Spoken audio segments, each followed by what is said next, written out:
আসসালামু আলাইকুম। আমি লাইফস্টাইল বাই রুমা আবারও নিয়ে এসেছি তোমাদের জন্য একটি লং ভিডিও। তো দেখো, আমি কিন্তু আজকে ডিমের কলিজা রান্না করছি। তো ডিমের কলিজা তোমরা কিভাবে রান্না করো আমি জানি না, আমি আমার মতো করে রান্না করেছি। অবশ্যই তোমাদের ভিডিওটা যদি ভালো লাগে অবশ্যই এই টিপসটা তোমরা বাসায় করতে পারো। এখন আমি দেখো, এখানে কিন্তু আমি ডিম নিয়ে নিয়েছি পরিমাণ মতো। তোমরা চাইলে বেশি কম করে নিতে পারো, কারণ আমি আমি একা বা আমার বান্ধবী আছে, দুজন মিলে খাবো, সেজন্য আমি 4-5টা ডিম নিয়ে নিয়েছি। তো ডিমের কলিজাটা কিভাবে বানাবো সব প্রসেসিংটা এখানে আছে, তোমরা চাইলে ফলো করতে পারো। আর তোমরা কে কে ডিমের কলিজা পছন্দ করো সেটাও বলবে। আমি কিন্তু এখন ডিমটা গলিয়ে নিচ্ছি। ডিমটা ভালো করে ম্যারিনেট করে নিতে হবে, কারণ এটার ভিতরে এখন যে আমার ডিমটা যখন গোলানো হয়ে গিয়েছে তখন এখানে আমি কি ব্যবহার করতেছি দেখেন, সামান্য একটু লবণ, সামান্য একটু লবণ দিয়ে দিয়েছি।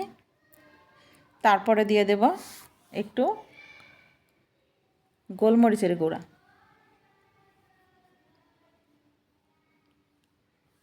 এটা দিয়ে আবারও একটু ভালো করে মিক্স করে নেব।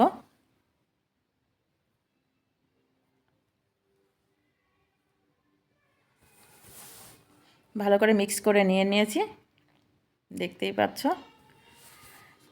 তো ডিমের কলিজা আমার খুবই পছন্দের, তোমাদের পছন্দ কিনা অবশ্যই কমেন্ট করবে। আমি কিন্তু একটা কাচের বাটিতে নিয়ে নিয়েছি, কারণ এটা যখন আমি বের করব তখন যেন সুন্দরভাবে উঠে আসে, সেজন্য কিন্তু আমি একটা বাটিতে নিয়ে নিয়েছি। এখানে একটি কড়াইতে পানি দিয়ে এবং পানিটা ফুটিয়ে নিয়েছি, তার ভিতরে কিন্তু আমি ডিমের বাটিটা বসিয়ে নিয়েছি। ওদিকে ডিমটা সেদ্ধ হোক, এদিকে আমি মরিচ পেঁয়াজগুলো সুন্দর করে একটু কেটে নিই।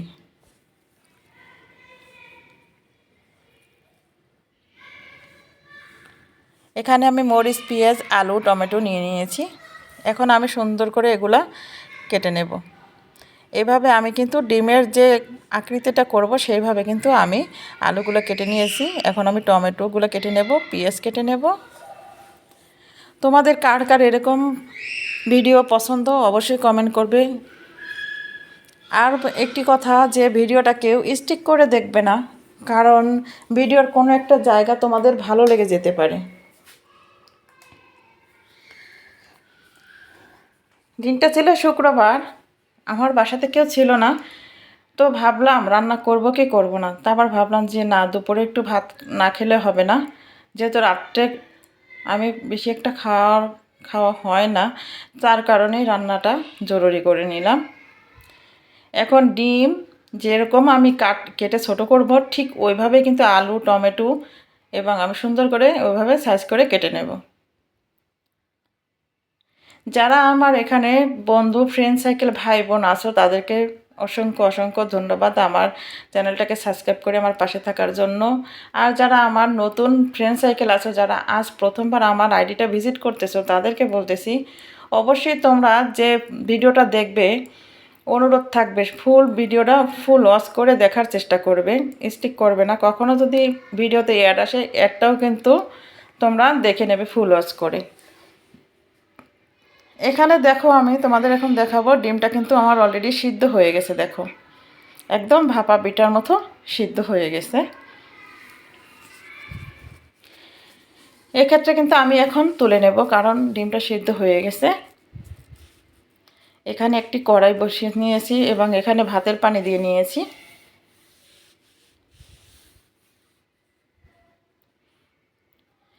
আমি কিন্তু অনেক আগে চালটা ধুয়ে ভিজিয়ে রাখছি। চালটা ধুয়ে ভিজিয়ে রাখলে হয় কি, ভাতটা যেমন হয় মোলাম তেমন হয় সুন্দর। আর এইভাবে যদি তুমি ভাত রান্না করো, এটাও কিন্তু একটা প্রসেসিং, এটাও কিন্তু একটা খুব ভালো পদ্ধতি। তোমরা কিন্তু এই টিপসটা ফুলভাবে ফলো করতে পারো। তো এইভাবে কিন্তু আমি ভাতের চালটা অন্য একটা হাঁড়িতে পানি দিয়ে দিয়েছি, হালকা একটু লবণ দিয়ে নিয়েছি। ভাতটা লবণ দিলে কি হয়, যারা কাঁচা লবণ খায় না, যাদের ডায়াবেটিস আছে, হাই প্রেশার আছে, তাদের জন্য কিন্তু আসলে ক্ষতিকর। আর এই লবণটা দিলে ভাতটা কিন্তু পানসেও লাগে না। তো এখানে এবার একটু এড করে দিচ্ছি ঘিটা অ্যাড করলে কি হয়, ভাতটার খুব সুস্বাদু হয় এবং ভাতটা কারোর সাথে কেউ মেশে না, ঝরঝরা ভাত হয়। ভাতের ভিতরে আমি একটা আলু সেদ্ধ দিয়ে নিয়েছি, কারণ আমি একটু আলু ভাতটা পছন্দ বেশি করি। একটা আলু সেদ্ধ দিয়ে নিয়েছি। এই দেখো, আমি কিন্তু ডিমটা বাটি থেকে তুলে নিয়েছি। এখন কিন্তু সাইজ মতো কেটে নেব। ছুরির সাহায্যে আমি কিন্তু কেটে নিচ্ছি। এভাবেই তোমরা ডিমের কলিজা, অনেকে আছে ডিম কিন্তু পছন্দ করে না, তাদের ক্ষেত্রেও কিন্তু এভাবে কেটে যদি ডিমটা ফেটিয়ে তারপর এভাবে সেদ্ধ করে কেটে ভুনা করা হয়, অবশ্যই সবাই চেটেপুটে খাবে। এখানে কিন্তু আমি সব রকমের মশলা নিয়ে নিয়েছি। ডিমগুলো দেখো আমি কিন্তু সুন্দর করে কেটে নিয়েছি, দেখো কতটা সফট, কতটা সুন্দর। আসলে বাচ্চারা কিন্তু অনেক সময় ডিম খেতে পছন্দ করে না, আপনারা বাচ্চাদেরও কিন্তু এভাবে কেটে রান্না করে খাওয়াতে পারেন। এখানে আলু কেটে নিয়েছি, পেঁয়াজ, মরিচ, রসুন সব কিছু আমি কিন্তু সব গুছিয়ে নিয়েছি রান্নার জন্য। এখন এখানে একটি প্যান বসিয়ে নিয়েছি, সেই প্যানের মধ্যে আমি এখন পরিমাণ মতো তেল দিয়ে দেব।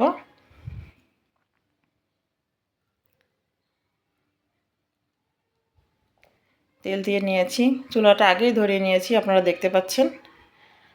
এখানে 2-3টা শুকনো মরিচ আমি ভাজবো, যেহেতু আমি একটু আলু ভর্তা বানাবো, তার জন্য কিন্তু একটু শুকনো মরিচ ভেজে নিচ্ছি।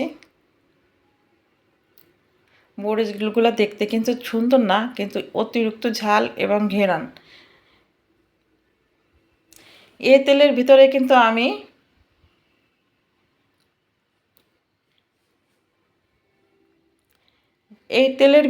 আমি ডিমটা আবার একটু হালকা ভেজে নেব। হালকা ভেজে নিলে কি হবে, একটা ভাজা একটা ঘেরান আসবে, তার জন্য কিন্তু হালকা করে আমি একটু ভেজে নিচ্ছি।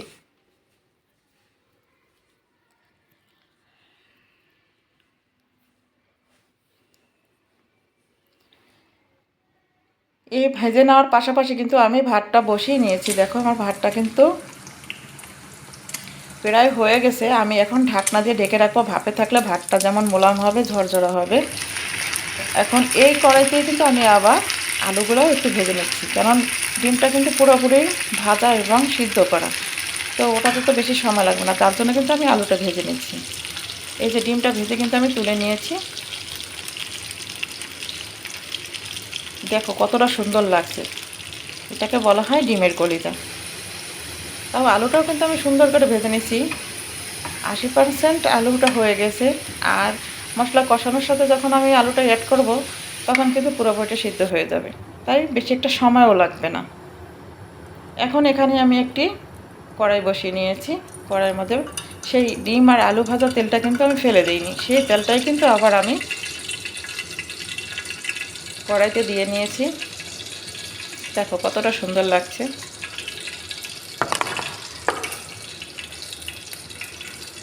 এই যে কাটা মশলাগুলো, এখন এখান থেকে পেঁয়াজগুলো আমি কড়াইতে দিয়ে নেব। কড়াইতে দিয়ে হালকা ভেজে নেব।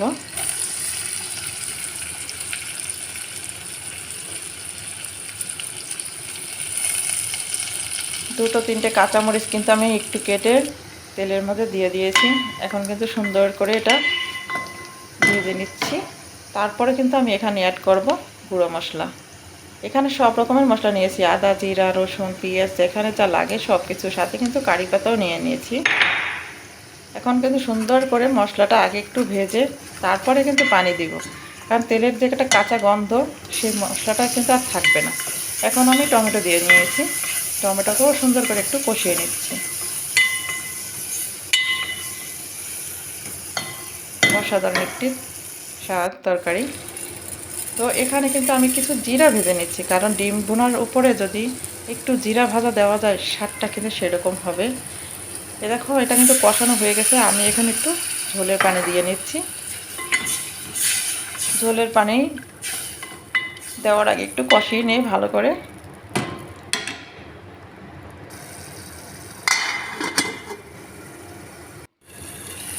দেখো মশলাটা কিন্তু কষিয়ে নিয়েছি, কি সুন্দর তেল ছেড়েছে।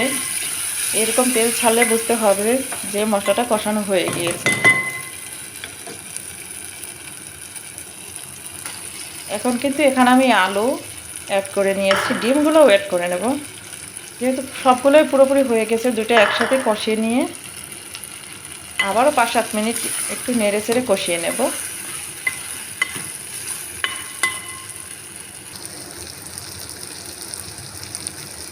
কষানো হয়ে গেছে, আমি কিন্তু এখানে পরিমাণ মতো একটু পানি দিয়ে নিচ্ছি। আমি যেহেতু এটাতে ঝোল রাখবো না, তাই আমি বেশি পানি দিব না, কারণ সব কিছু তো আমার প্রায় রান্না করার মতোই, 2-4-5 মিনিট যদি আমি ঝোলটা একটু দিয়ে রান্না করি তাহলে হয়ে যাবে, বেশি টাইম লাগবে না। এখানে কিন্তু আমি 2-3টে কাঁচামরিচ দিয়ে নিয়েছি। কাঁচামরিচের ফ্লেভারটা কিন্তু আসলে অনেকটাই সুস্বাদু, টেস্ট বাড়ায় যে কোনো তরকারিতে। জিরাটা কিন্তু আমি আগেই ভেজে নিয়েছিলাম, এই যে গুঁড়ো করে নিচ্ছি। এখন আমি এখানে আলুটা ভর্তা করে নেব। আমরা 2 বান্ধবী খাবো, ইনশাল্লাহ হয়ে যাবে। ধনিয়া পাতা, কাঁচামরিচ, পেঁয়াজ দিয়ে সুন্দর করে ডলে নিচ্ছি।